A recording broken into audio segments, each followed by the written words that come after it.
must hope. They are enough.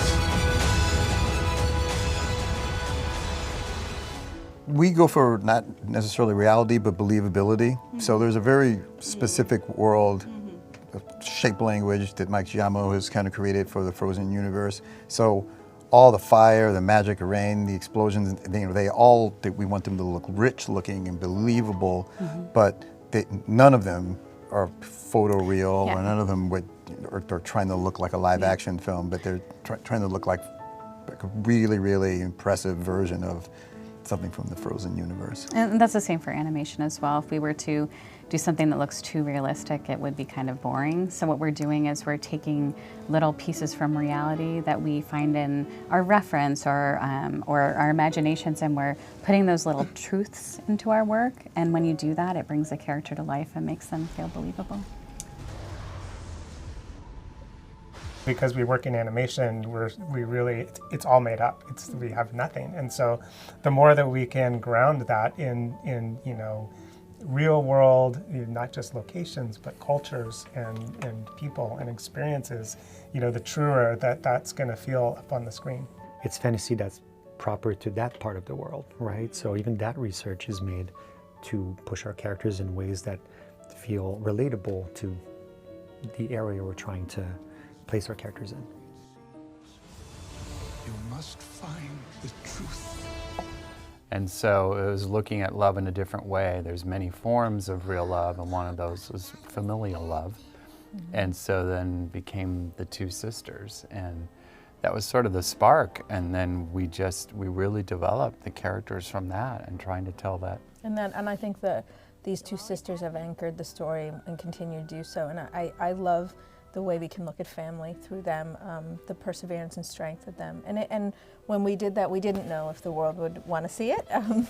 We just knew that it was resonating a lot with all of us in the studio. And so it's meant the world of us that people see themselves in these characters. Change comes for you, whether you like it or not, I think we keep saying. So, and that, I think we liked, sort of, as Chris talked about, flipping the trope in Frozen 1.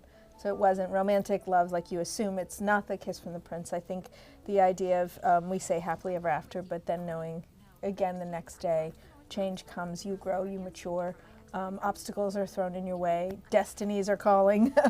So I think that looking at that was really important to us.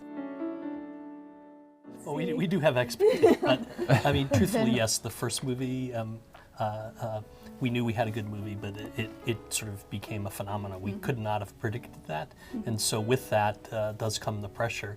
But we made sort of a pact early on that we would keep that pressure outside the room and build the second movie the same way we built the first movie, through character, through story, let the songs evolve from that, and we've stayed pretty true to that. What we love about Into the Unknown, we kind of joke that Into the Unknown's our journey as well, trying to create this film. But I think that idea of, Elsa struggled with fear in the first film about being different, and Frozen 2 looks at change and this idea that something's calling. And do you dare step into the unknown? The fear of stepping into the unknown, but the desire to do so as well. And that wrestle, I think, is exciting. And for Bobby and Kristen, of course, that is the perfect meat for a song. And I love her progression through the song, her resistance in the beginning. And I think it's so true to her. And I love always seeing when Elsa's, there's a shyness to Elsa, and when she opens up the great power that she has inside. The focus of the first film is the family and the love of family, and it's the same focus, and looking at the two of them.